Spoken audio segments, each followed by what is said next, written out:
उत्तर प्रदेश में नई शिक्षक भर्ती के संबंध में यहाँ पर आज हम अपने इस वीडियो में चर्चा करने वाले हैं।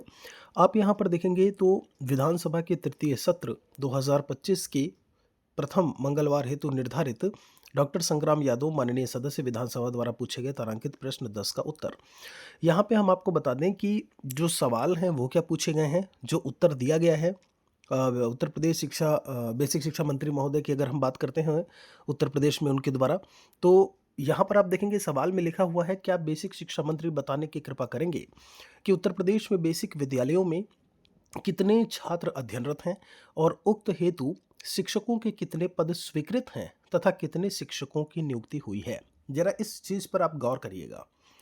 यहाँ पर जो क्वेश्चन पूछा गया है, जब हम इसके आंसर को लेकर के बात करते हैं, जो उत्तर दिया गया है उसमें है उत्तर प्रदेश बेसिक विद्यालयों में वर्ष 2024-25 में यहाँ पर दिया है 2,58,00,000 के आसपास है, 95,031 छात्र अध्ययनरत थे तथा परिषदीय शिक्षकों के स्वीकृत कुल 5,80,084 पद के सापेक्ष, देखिए शिक्षकों के स्वीकृत पद कितने हैं, 5,80,084 पद हैं, उसके सापेक्ष कितने कार्यरत हैं, 4,30,770। मतलब स्वीकृत पद हमारे पास में लगभग 6 लाख है और हमारे पास कार्यरत 4.5 के आसपास।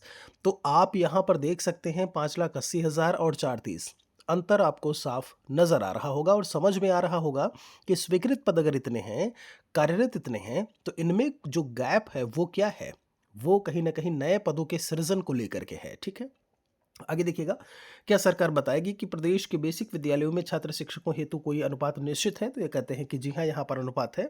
आगे बताते हैं ये क्या कहते हैं, है तो कितना है, तो ये 30:1 और उच्च प्राथमिक स्तर को लेकर के इन्होंने 35:1 बता दिया। नीचे इन्होंने अनुपात समानुपात जरूर इन्होंने जो एक स्टैंडर्ड था वो लिखा हुआ है, ऊपर देखेंगे तो स्वीकृत और कार्यरत कितने दिए गए हैं वो बताया गया है। अब थोड़ा सा यहाँ से हम आगे चलते हैं और आप जरा इस पर गौर करिएगा।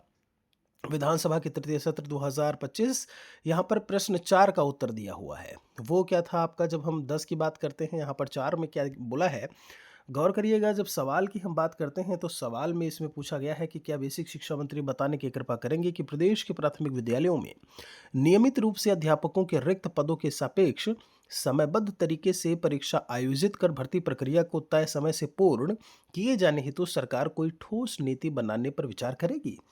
ये जो है वो क्वेश्चन है। आप देखेंगे यहाँ पर आंसर में जो है वो जी हाँ लिखा हुआ है।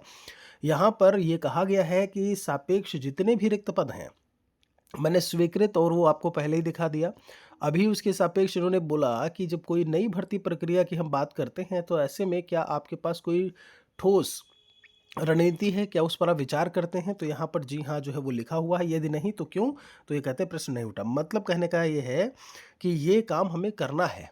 ठीक है, हम ये नहीं कह सकते कि ये काम हमें नहीं करना है। तो कुल मिलाकर के ये बात समझ में आ रही है कि जो स्वीकृत पद हैं, जो रिक्त पद हैं, उनका आंकड़ा क्या है वो हमने आपको दिखा दिया है।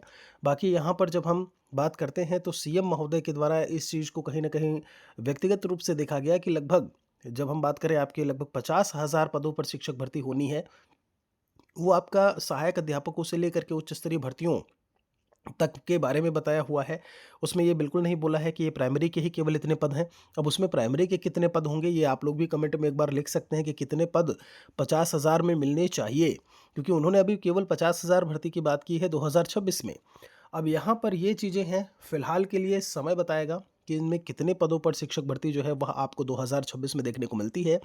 ये बात तय है कि एक तरफ जहां वहां चर्चा हो रही है कि 50,000 शिक्षक भर्ती के पद आपको देखने को मिलेंगे, एक तरफ आप यहां पर देख रहे हैं माननीय मंत्री महोदय के द्वारा भी ये बात बताई जा रही है। ये मैं संभावनाओं की बात कर रहा हूं जहां पर आपको नई शिक्षक भर्ती देखने को मिल सकती है।